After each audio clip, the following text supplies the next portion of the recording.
WhatsApp everybody, एक बार फिर से स्वागत है आप सभी का मेरे यूट्यूब चैनल के ऊपर। एंड आज की इस वीडियो में हम बात करेंगे लिंकोमाइसिन इंजेक्शन के बारे में। ये एक एंटी बैक्टीरियल इंजेक्शन है। आपने इसके बारे में बहुत कम सुना होगा क्योंकि बहुत कम इस्तेमाल होने वाला एंटी बैक्टीरियल इंजेक्शन है। आज की इस वीडियो में मैं आपको इसकी स्ट्रेंथ, इसके uses, side effect, doses and ये भी बताऊँगा कि इसका इस्तेमाल इतना कम क्यों किया जाता है। तो वीडियो को लास्ट तक देखिएगा, बहुत इन्फॉर्मेटिव वीडियो होने वाली है। वीडियो शुरू करने से पहले एक और इन्फॉर्मेशन देना चाहता हूँ। अगर आप मेडिकल रिलेटेड कोई भी कोर्स कर रहे हैं, फार्मासिस्ट हैं, फार्मेसी कर रहे हैं, या फिर आप कोई भी नर्सिंग का कोर्स कर रहे हैं, मेरे इस चैनल को सब्सक्राइब कर सकते हो। यहाँ पे थोड़े थोड़े समय बाद बहुत ही informative medical related videos. Lincomycin एक एंटी बैक्टीरियल ड्रग है। अगर हम इसकी ड्रग क्लास की बात करें तो ये लिंकोजामाइड एंटी बैक्टीरियल क्लास का ड्रग है। अगर हम इसकी स्ट्रेंथ की बात करें, मार्केट में कौन कौन सी स्ट्रेंथ इसकी अवेलेबल है, तो 300 mg पर ml का इंजेक्शन आपको मिल जाएगा एंड 600 mg पर 2 ml का इंजेक्शन आपको मिल जाएगा। ये दोनों स्ट्रेंथ मार्केट में अवेलेबल है।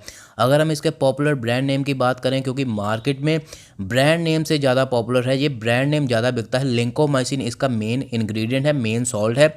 लेकिन जो 4-5 पॉपुलर ब्रांड नेम है उसके बारे में अगर मैं आपको बताऊं, तो लिंकोसिन आता है, फाइज़र का बहुत ज़्यादा पॉपुलर है। इसके अलावा लिंको बेस्ट आता है, लाइनेक्स आता है, ओ लिंक आता है, लाइसिन आता है। ये कुछ 4-5 पॉपुलर ब्रांड नेम है। इसके अलावा और भी बहुत सारी फार्मास्यूटिकल कंपनी इसको मैन्युफैक्चर करती है, मार्केट में आपको मिल जाएगा। अगर मैं इसकी प्राइस की बात करूँ तो प्राइस वेरी कर सकता है कंपनी टू कंपनी। अगर मैं आपको एक अंदाज़ा दूँ तो वेलेंस फार्मास्यूटिकल का आता है, लाइनेक्स करके ब्रांड नेम आता है, उसका जो 300 mg वाला इंजेक्शन आपको मार्केट में 19 से 20 रुपीज़ में आपको अवेलेबल मिल जाएगा। अब अगर हम इसके यूजेस के तरफ आएँ, तो जैसा मैंने आपको बताया कि ये एंटी बैक्टीरियल इंजेक्शन है।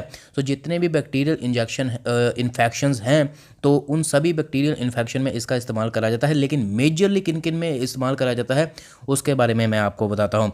जो इसका सबसे फर्स्ट यूज़ है वो है बोन्स एंड जॉइंट इन्फेक्शन। जब बोन्स एंड जॉइंट्स में इन्फेक्शन हो जाता है उसमें इसका बहुत ज़्यादा इस्तेमाल करा जाता है। निमोनिया के केसेस में इसका बहुत ज़्यादा इस्तेमाल करा जाता है। जब थ्रॉट इन्फेक्शन हो जाता है तब इसका बहुत ज़्यादा इस्तेमाल करता है। पीआईडी में इस्तेमाल करा जाता है, पेल्विक इन्फ्लामेटरी डिजीज़ में, जो कि फीमेल्स में ज़्यादा होती है, उस केस में इसका इस्तेमाल करा जाता है। ईयर इन्फेक्शन में इसका इस्तेमाल करा जाता है। एंड मेनली जब मिडल ईयर में इन्फेक्शन हो जाता है तब इसका इस्तेमाल करा जाता है। पोस्ट ऑपरेटिव इन्फेक्शन को कंट्रोल करने के लिए इसका इस्तेमाल करा जाता है। जब भी किसी का ऑपरेट किया जाता है किसी भी चीज़ का, तो उसके बाद इन्फेक्शन को कंट्रोल करने के लिए इसका इस्तेमाल करा जाता है। इसके अलावा एक्ने, बॉयल, वूंड किसी के भी हो जाता है, चोट लग जाती है, एक्ने हो जाते हैं, बॉयल्स हो जाते हैं, उस केसेस में इन्फेक्शन की ग्रोथ को रोकने के लिए, बैक्टीरिया की ग्रोथ को रोकने के लिए इसका इस्तेमाल किया जाता है।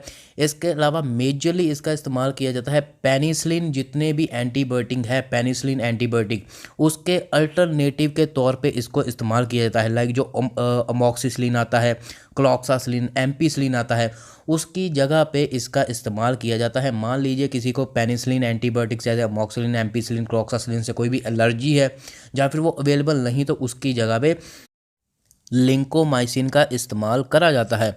वीडियो के स्टार्टिंग में मैंने आपको बताया था कि लिंकोमाइसिन के बारे में आपने बहुत कम सुना होगा क्योंकि उसका बहुत कम इस्तेमाल करा जाता है। तो अब हम बात करते हैं क्यों इसका कम इस्तेमाल करा जाता है। ये भी बाकी की तरह एंटी बैक्टीरियल है, लेकिन इसका यूज़ ज़्यादा क्यों नहीं करते, क्यों मार्केट में ईजिली अवेलेबल नहीं है, क्यों मेडिकल प्रैक्टिशनर इसको यूज़ नहीं करते। उसका मेजर रीज़न यही है कि इसके जो साइड इफ़ेक्ट हैं वो बहुत ही ज़्यादा घातक हैं। जब भी इसको ओवरडोज ले लिया जाता है या फिर मेडिकल प्रैक्टिशनर की सलाह से बिना ले लिया जाता है या फिर किसी को ये रिएक्शन कर जाता है, इसके जो साइड इफ़ेक्ट है वो बहुत ही ज़्यादा घातक है एंड जल्दी कंट्रोल नहीं होते। जिसमें मेजर साइड इफ़ेक्ट की हम बात करें तो डायरिया, कोलिटिस, एलर्जिक रिएक्शन। जब भी इसको इंजेक्ट करा जाता है तो अगर किसी को इसका साइड इफ़ेक्ट हो जाता है, डायरिया हो जाता है, तो बहुत मुश्किल से कंट्रोल होता है। उसको कंट्रोल करना बहुत ज़्यादा मुश्किल हो जाता है। इसलिए कोई भी मेडिकल प्रैक्टिशनर जल्दी इसका इस्तेमाल नहीं करता। इसकी एलर्जिक रिएक्शन बहुत ज़्यादा होती है। जब भी किसी को इंजेक्ट करा जाता है तो बहुत ज़्यादा सीवियर एलर्जिक रिएक्शन देखने को मिलती है। इसके अलावा एब्डोमिनल पेन, बहुत सारे केसेस में देखा गया कि जब इसका इस्तेमाल करा जाता है तो एब्डोमिन में मैक्सिमम केसेस में पेन होने लगती है। इसके अलावा जो स्टूल का कलर है वो भी ब्लैक हो जाता है, ब्लैक स्टूल आती है। एंड जो यूरिन है वो डार्क यूरिन आता है, डार्क येलो कलर का यूरिन आता है। एंड ऐसा फील होता है कि बॉडी में बहुत ज़्यादा गड़बड़ हो गई है। एंड ये सारे के सारे इसके साइड इफ़ेक्ट हैं। ये जो सारी चीज़ें तभी देखने को मिलती है जब ये किसी को रिएक्शन कर जाता है या फिर किसी को साइड इफ़ेक्ट करता है, चाहे वो डोज ज़्यादा हो, चाहे वो डॉक्टर की सलाह से बिना लिया हो, चाहे वो किसी को एलर्जिक रिएक्शन कर जाए। इसलिए इसका इस्तेमाल बहुत ज़्यादा कम करा जाता है।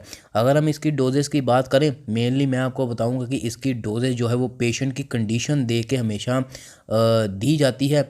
लेकिन अगर हम इसकी जनरल डोज की बात करें तो पहली बात तो मैं आपको ये बताना चाहता हूँ कि मेडिकल प्रैक्टिशनर की सलाह के बिना कभी भी इसको यूज़ नहीं करना चाहिए। पहले पूरी की पूरी इन्फॉर्मेशन इसके बारे में कलेक्ट करें।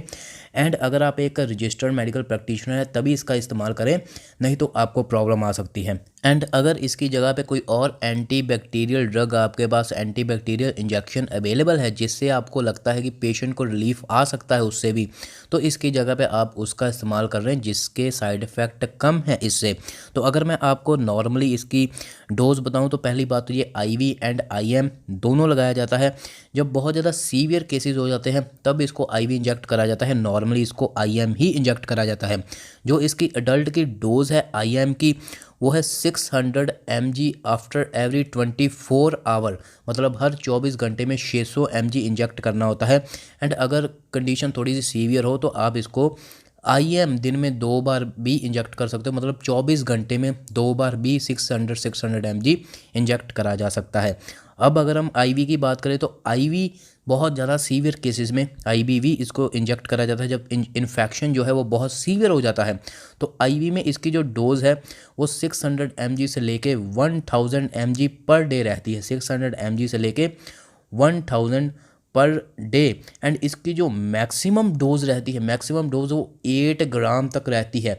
लेकिन 8 ग्राम तक मेरे को नहीं लगता कभी किसी ने यूज़ करा होगा, लेकिन साइंटिफिकली अगर मैं आपको बताऊँ तो मैक्सिमम डोज इसकी 8 ग्राम रहती है लास्ट तक। अगर आप इसको किसी के वेट के हिसाब से, किसी के वेट जो केजी में है उसके हिसाब से इसकी डोज कैलकुलेट करना चाहते हो तो 10 mg पर केजी पर डे इसकी जो है वो डोज रहती है। मान लीजिए कोई 60 केजी का है तो उसको 10 से मल्टीप्लाई कीजिए, मतलब 600 mg उसको डेली आप दे सकते हो। अगर सीवियर केसेस है तो फिर इसकी डोज जो है वो आप बढ़ा सकते हो। अब अगर हम इसके कॉन्ट्रा इंडिकेशन की बात करें, मतलब कौन कौन इसको इस्तेमाल नहीं कर सकता, इसको इस्तेमाल करने से पहले क्या क्या चीज़ों का ध्यान रखना है। अगर किसी को भी इंटेस्टाइनल कोई भी डिजीज़ है, इंटेस्टाइनल इन्फेक्शन है, इंटेस्टाइनल डिसऑर्डर है, तो वो इसका इस्तेमाल मत कीजिए। अगर किसी को डायरिया पहले से ही लगा हुआ है, डायरिया की प्रॉब्लम हुई है, वो इसका इस्तेमाल ना करें। अगर किसी को लिंकोजामाइड क्लास से या फिर लिंकोमाइसिन इंजेक्शन से एलर्जी है वो इसका इस्तेमाल ना करें। लिवर किडनी की डिजीज़ है किसी को वो इसका इस्तेमाल ना करें। ब्रीदिंग प्रॉब्लम है वो भी इसका इस्तेमाल ना करें। Pregnancy and breast feeding mother हैं आप, वो इसका इस्तेमाल ना करें।